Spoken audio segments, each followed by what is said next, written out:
नमस्कार दोस्तों, मैं अंतिमा मौर्य आपका अपने चैनल पर स्वागत करती हूँ। फ्रेंड्स, आप सभी को पता है कि आरआरबी एनटीपीसी 2025 का एग्जाम चल रहा है। तो अभी 5th से लेकर 24 जून तक एग्जाम चलेगा। तो अभी 5th और 6th यानी कि 2 दिन में 6 शिफ्ट का एग्जाम हो चुका है। तो अभी आने वाले कुछ दिनों बाद जिन स्टूडेंट का एग्जाम है, अगर वो ये जानना चाह रहे हैं कि किस लेवल का क्वेश्चन पूछा जा रहा है, किस टॉपिक का वेटेज ज़्यादा है, तो ये वीडियो उन्हीं सब के लिए है। तो क्योंकि 5th जून को सेकेंड शिफ्ट में मेरा भी एग्जाम था, तो मैं अपने उसी का एक्सपीरियंस शेयर करूंगी आपके साथ। क्या लेवल पूछा गया मेरे शिफ्ट में, क्या किस टॉपिक का वेटेज ज़्यादा था। तो अगर आपको जानना है तो ये वीडियो लास्ट तक जरूर देखिएगा, काफ़ी हेल्पफुल होगा आपके लिए। तो ठीक है, वीडियो को शुरू करते हैं। सबसे पहले मैं आप लोगों को ये बता दूं कि क्वेश्चन सेक्शन वाइज नहीं पूछे जा रहे हैं, मिक्स क्वेश्चन पूछे जा रहे हैं। ये नहीं कि पहले जीएस का फिर मैथ का फिर रीजनिंग, ऐसा कुछ नहीं है। क्वेश्चन मिला करके आ रहे हैं, एक क्वेश्चन जीएस एक रीजनिंग एक मैथ, या फिर ऐसा कर दे रहा है कि एक जीएस दो रीजनिंग मैथ, ऐसा कर दे रहा है। कोई वो नहीं है कि पहले जीएस पूछ रहा है फिर रीजनिंग फिर मैथ। ठीक है, तो अभी मैं इस वीडियो में सबसे पहले बात करूंगी जीएस सेक्शन की। देखिए, पेपर इजी टू मॉडरेट था, बहुत ज़्यादा टफ भी नहीं था। लेकिन ये है कि जो भी क्वेश्चन थे, जैसे रीजनिंग की अगर मैं बात करूँ तो वो भले ही क्वेश्चन इजी था, क्वेश्चन आपको आ रहे होंगे जरूर, लेकिन वो टाइम टेकिंग ज़्यादा रहता है। तो देखिए, जैसे रीजनिंग में किस किस टॉपिक से ज़्यादा क्वेश्चन पूछे जा रहे हैं अभी मैं बात करूंगी लास्ट में। मैं अभी जीएस से शुरू कर रही हूँ, ठीक है। तो देखिए, जीएस में आर्ट का ही ज़्यादा वेटेज था। ये साइंस लोग ये बता रहे थे, हाँ ठीक है, आज से क्योंकि 3-4 साल पहले एग्जाम हुआ था, तो हो सकता है उसमें साइंस का वेटेज ज़्यादा था। तो अभी लेकिन जो एग्जाम है, मैं अपने शिफ्ट की बात कर रही हूँ, बाकी शिफ्ट का तो मुझे आइडिया नहीं है। तो उसमें क्या था कि 4 से 5 क्वेश्चन ही साइंस के थे, बाकी ज़्यादातर क्वेश्चन कंप्यूटर और आर्ट यही सब थे। तो साइंस के ही भरोसे बस मत रहिए, आर्ट को भी देख लीजिए, करंट अफेयर्स भी है। तो देखिए, मैं जीएस के कुछ टॉपिक से बात करूं, मैंने क्वेश्चंस को नोट करके रखा है। तो ऐसा नहीं कि मैं कुछ भी बोले जा रही हूँ, जो मैंने दिया है वही मेरे एग्जाम में जो आया था वही बता रही हूँ आप लोगों को। तो एक सबसे पहला ये क्वेश्चन था कि उसमें पेंसिलिन का आविष्कार किस बीमारी को दूर करने के लिए किया गया था। कौन सी नदी गंगा नदी की सहायक नदी नहीं है। मुगल काल से 2 क्वेश्चन आए थे, एक शेरशाह सूरी से रिलेटेड था और एक वो बाबर से रिलेटेड था। इस तरह के क्वेश्चन थे। आर्टिकल से क्वेश्चन पूछे जा रहे हैं। आर्टिकल 153 किससे रिलेटेड है, ये आया था मेरे में। रेगुलेटिंग एक्ट से भी एक क्वेश्चन था, ठीक है। अभी करेंटली जो BR गवई जी बने हैं चीफ जस्टिस ऑफ इंडिया, उनकी रैंकिंग क्या थी और किसके जगह पर वो बने हैं, तो वो आप देख लीजिएगा, वो भी पूछा गया था। 52 में है वो। देखिए, सौरा नृत्य से पूछा गया था। सौरा से 2 क्वेश्चन आया था। सौरा नृत्य किस स्टेट का है, और सौरा जो चित्रकला है वो किस स्टेट का है, फेमस कहाँ का है, तो ये भी पूछा गया था। महानदी की लंबाई पूछी गई थी। देखिए, नदी से टोटल 3 से 4 क्वेश्चन पूछे गए थे, ठीक है। उसमें एक क्वेश्चन था कि कौन सी नदी बंगाल की खाड़ी में गिरती है, एक क्वेश्चन ये था। महानदी की लंबाई पूछी गई थी, और एक क्वेश्चन था कि सिंधु नदी की कौन सी नदी सहायक नदी है। तो टोटल लगभग 3 से 4 क्वेश्चन थे नदी से रिलेटेड। और सूखी मिट्टी से था कि सूखी मिट्टी किसकी वजह से होती है, मतलब ये ऐसी इसी से रिलेटेड कुछ था क्वेश्चन। तो अभी देखिए, टोटल मुझे लग रहा है कि 9 से 10 क्वेश्चन मैंने इस आर्ट की बात कर लिया। अभी अगर देखिए कंप्यूटर की बात करें, तो कंप्यूटर में रैम से एक क्वेश्चन था। ये फुल फॉर्म की थी का नहीं पूछा गया था, उसका मेन वर्क क्या होता है ये पूछा गया था। तो ठीक है, रैम से एक क्वेश्चन था। CPU का मुख्य कार्य क्या था, ये पूछा गया था। अच्छा देखिए, आर्ट में एक और क्वेश्चन था, ये करेंट कह सकते हैं इसको, कि भारत और चीन के बीच जो उड़ानें थी वो रद्द कर दी गई थी। तो अभी जैसे फिर से शुरू किया गया, तो वो पूछा गया था कि किस वर्ष में रद्द कर दी गई थी, ठीक है। तो ये हो गया, ठीक है। एक पेंटिंग थी, वही मैंने जो सौरा चित्रकला की बात करी, कि वो सौरा चित्रकला पेंटिंग कब से शुरू करी गई थी। कंप्यूटर में एक और क्वेश्चन था, Alt+F2 शॉर्टकट की थी। तो Alt+F2 का यूज किस चीज़ के लिए करते हैं, ठीक है। और बात करें कि करंट का एक और क्वेश्चन था, जो 2025 तक हर घर जल का जो मिशन चालू हुआ था, 2025 में उसको कितना % कंप्लीट कर लेने का लक्ष्य रखा गया था, इससे था। तो कितने % ग्रामीण जनसंख्या कृषि पर निर्भर है, ये भी पूछा गया था। और साइंस की अगर हम बात करें, तो देखिए, बायो से 2 क्वेश्चन था। केमिस्ट्री से एक क्वेश्चन था कि मेंडलीफ की जो आवर्त सारणी है वो किस क्रम में रखी गई है, मतलब परमाणु क्रमांक से बढ़ते क्रम में या परमाणु द्रव्यमान से बढ़ते क्रम में, इस टाइप से था। फिजिक्स के कोई क्वेश्चन नहीं पूछा गया था, ठीक है। तो ये लेवल था जीएस का, ठीक है। अच्छा, एक क्वेश्चन उसमें सेंसस का भी था कि 2011 की जनगणना के अकॉर्डिंग जो बाल मृत्यु दर है वो 1000 बच्चों पर कितना थी, तो ये भी क्वेश्चन था।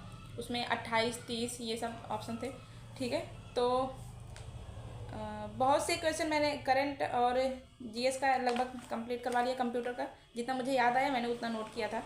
बाकी अच्छा देखिए, मैंने इससे अभी कुछ दिन पहले मैंने एक शॉर्ट भी अपलोड किया था, उसमें मैंने बताया था कि प्लीज़ यूट्यूब पर जो ऑफिस में बैठ करके लोग एनालिसिस करवाए जा रहे हैं कि ये क्वेश्चन पूछा गया था, वो क्वेश्चन पूछा गया था, प्लीज़ आप उन पर उतना यकीन मत करिए। किसी चैनल पे मैं ब्लेम नहीं डाल रही हूँ कि कौन सा चैनल वो लोग गलत बता रहे हैं, ऐसा कुछ मुझे नहीं पता। वो किसी स्टूडेंट से फ़ोन पर बात करते हैं और वो बोलते हैं कि हाँ ये पूछा गया था। आप प्लीज़ उन लोगों के चैनल पे जा करके देखिए जो लोग डायरेक्ट सेंटर पे जा करके कैंडिडेट से क्वेश्चन पूछ रहे हैं कि हाँ आपका मतलब आपके शिफ्ट में क्या क्वेश्चन पूछा गया था। ठीक है, मैं शॉर्ट में बता चुकी हूँ ये सब, फिर से मैं रिपीट करके वीडियो लंबी नहीं करना चाह रही हूँ। ठीक है, तो अभी मैं बात करूँगी मैथ की। ठीक है, अच्छा देखिए अभी लास्ट में मैं आपको एक चैनल का नाम बताऊंगी, वो काफ़ी, मैं उसका प्रमोट नहीं कर रही हूँ किसी का चैनल को, मैं बस मैंने अपने शिफ्ट का जब सर्च किया था तो मैंने उस चैनल को जब देखा तो उस पर हाँ ठीक है उस पर जो क्वेश्चन करवाए जा रहे हैं वो सही करवाए जा रहे हैं। ठीक है, मतलब वो रियल बता रहा है, क्वेश्चन जो पूछा गया था वही बता रहा है। ठीक है, तो अभी लास्ट में मैं बताऊँगी आप लोग को। ठीक, अब मैं इसमें आपको मैथ का एक्सपीरियंस शेयर करूँगी, मतलब मैथ में किस लेवल का क्वेश्चन ज़्यादा पूछा गया था, किस टॉपिक का वेटेज ज़्यादा था। तो देखिए पाइप और टंकी से 1 क्वेश्चन पूछा गया था, एवरेज से शायद 2 क्वेश्चन थे, एवरेज से भी क्वेश्चन थे, ज्योमेट्री से 1 क्वेश्चन था, माध्य से भी एक क्वेश्चन था, उसका माध्य निकालना था। अच्छा इस बार बहुलक से भी क्वेश्चन पूछा गया था। देखिए अभी तक हम लोगों ने जो पीवाईक्यू, मैं अपना बता रही हूँ, मैंने जितने भी पीवाईक्यू और मॉक टेस्ट लगाए उसमें बहुलक का मुझे भी क्वेश्चन नहीं मिला था। एक था पीवाईक्यू उसमें मिला था, लेकिन देखिए यूट्यूब पे शुभम सर करके हैं एक, तो उन्होंने बताया था कि वो लोग हो सकता है कि अभी जो पिछली बार रेलवे एएलपी का एग्ज़ाम हुआ है तो उन्होंने उनका एनालिसिस किया था पिछले पीवाईक्यू वगैरह को देख करके, तो पिछली बार नहीं पूछा गया था लेकिन इस बार पूछा गया था, तो उन्होंने बताया था कि एनटीपीसी में भी हो सकता है कि पूछा जाए, तो ठीक है उनकी बात सही निकली। देखिए अभी डीआई का कोई भी क्वेश्चन नहीं पूछा गया था, ट्रिग्नोमेट्री से भी एक भी क्वेश्चन नहीं था, स्टैटिक से 3 से 4 क्वेश्चन थे। ठीक है, एसआई सीआई से भी 2 क्वेश्चन थे। कुल मिलाकर के अगर बात करें तो एरिथमेटिक का वेटेज ज़्यादा है एडवांस की तुलना में। ठीक है, तो आप एरिथमेटिक की अभी तो क्या ही एग्ज़ाम तो शुरू ही हो गया है, अगर आपके पास टाइम बचा है, हो सकता है कि अभी आपकी डेट नहीं है लास्ट में हो, तो आप एरिथमेटिक की प्रैक्टिस कर सकते हैं ज़्यादा एडवांस की तुलना में। ठीक है, अब मैं बात करती हूँ रीजनिंग की। ठीक है, देखिए रीजनिंग में अगर मैं सबसे ज़्यादा बताऊं कि वेटेज किस टॉपिक का था, तो देखिए सीटिंग अरेंजमेंट का था। सीटिंग अरेंजमेंट का 5 से 6 क्वेश्चन था, लेकिन इतने लेंदी क्वेश्चन थे कि 5 से 6 लाइन के क्वेश्चन थे। आपको वो बनाएंगे तो बन जरूर गया था, मैंने भी बनाया था, वो सही हुआ। लेकिन देखिए एक क्वेश्चन को बनाने में कम से कम 2 से 3 मिनट लगे। ठीक है, तो मैं आप लोग को यही बताऊंगी कि आप हो सकता है तो सबसे पहले देखिए 1 गो में सारे क्वेश्चन जरूर देख डालिए। सीटिंग अरेंजमेंट का क्वेश्चन और पजल के क्वेश्चन जो भी लेंदी क्वेश्चन है उसको आप मार्क फॉर रिव्यू करके रख दीजिए, क्योंकि अगर आप उसको बनाने लगे, देखने में तो लगेगा कि बहुत ईजी है, लेकिन जब बनाने लगेंगे तो 2 से 3 मिनट आपका एक क्वेश्चन में चला जाएगा। ठीक है, तो इसलिए उसको मार्क फॉर रिव्यू करके रखिए, पहले ईजी वाले कर डालिए, ईजी टू मॉडरेट वाले कर डालिए, जो ज़्यादा टाइम टेकिंग लग रहा है उसको बाद में करिएगा। ठीक है, मैंने भी यही गलती कर दी, तो इसलिए आप ये गलती नहीं दोहराइए, इसलिए मैं बता रही हूँ आपको। ठीक है, तो 5 से 6 क्वेश्चन थे सीटिंग अरेंजमेंट के, उसमें 2 क्वेश्चन सर्कल था कि मतलब केंद्र की ओर मुंह करके बैठे हैं, तो 7 से 8 लोग थे, उन लोग को मतलब वही पोजीशन पूछा था। 2 क्वेश्चन उसमें राइट टू लेफ्ट जो बैठाना होता है उससे रिलेटेड था। 2 उसमें क्वेश्चन ऐसे थे, वो भी सीटिंग अरेंजमेंट का था, जैसे देखिए 7 से 8 लोग रहते थे, उसमें उनका दोनों क्वेश्चन वही था, बस थोड़ा सा चेंज किया था। अच्छा ऐसा भी नहीं है कि एक क्वेश्चन आप सीटिंग अरेंजमेंट का सॉल्व कर लिए तो उससे रिलेटेड 2 क्वेश्चन है, कि मतलब एक आप मान लीजिए सर्कल वाला क्वेश्चन है, उस 7-8 लोग को बैठा लिए जैसे बैठाना था, तो उससे बस एक ही क्वेश्चन पूछा गया था कि कौन सी प्लेस पे कौन बैठा है। ऐसा नहीं कि उसी क्वेश्चन से ये पूछा गया था कि ये आर की प्लेस क्या है, फिर उसके दाएं में कौन बैठा है, उसके बाएं में कौन बैठा है, ऐसे 2-3 नहीं था, एक क्वेश्चन से बस एक ही क्वेश्चन बनना था। ठीक है, अच्छा 2 क्वेश्चन वही मैं बता रही थी कि 2 क्वेश्चन ऐसे था, जैसे कि देखिए 7 से 8 लोग हैं, उनका एग्जाम शुरू हो रहा है, मंडे टू संडे एग्जाम चल रहा है, तो जैसे अगर पी क्यू आर एस इस टाइप के है तो पी का एग्जाम क्यू से पहले है, क्यू का एग्जाम आर से पहले है लेकिन टी से बाद में, ऐसे करके था, तो किसका एग्जाम फ्राइडे को पड़ रहा है, इस तरह के 2 क्वेश्चन थे। ठीक है, लेकिन दोनों क्वेश्चन ऐसे थे कि दोनों के लिए आपको अलग अलग फिगर बनानी पड़ी थी, उसी फिगर से दोनों क्वेश्चन नहीं बन पाए थे। ठीक है, तो इस तरह का था सीटिंग अरेंजमेंट का 5 से 6 क्वेश्चन। ठीक है, अब देखिए पजल से भी क्वेश्चन था। अब देखिए दूसरा जो टाइम टेकिंग वाला था उसमें देखिए था क्या बोलते हैं, ब्लड रिलेशन का था।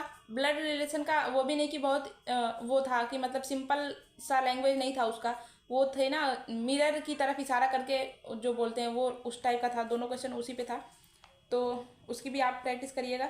देखिए कोडिंग डिकोडिंग से भी 4-5 क्वेश्चन थे, ठीक है। मतलब जैसे देखिए कुछ जैसे था 3 वो वर्ड दे दिया था, कार बस ट्रक, और बस ट्रक और स्कूटर इस तरह से था।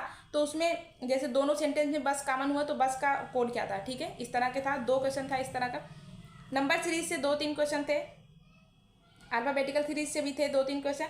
देखिए अच्छा इस बार 3 क्वेश्चन था ऐसा, तीन तीन क्वेश्चन था लेकिन सेम टॉपिक मतलब सेम कॉन्सेप्ट पे था। देखिए मैं अभी आपको दिखा रही हूँ, जैसे अगर आप देख पाए तो ये देख रहे हैं आप, जैसे यहाँ पे देखिए परसेंटेज बनाया, परसेंटेज के बाद रेशियो लगाया, फिर double sorry X Y C. मैं आपको एक काम करूँगी, आपको स्क्रीन पे दे दूँगी, इसमें ज़्यादा क्लियर नहीं दिख रहा है, ठीक है, स्क्रीन पे लिख दूँगी, आप लोग देख लीजिएगा, या फिर कमेंट में अपना पिन करके लिख दूँगी, ठीक है।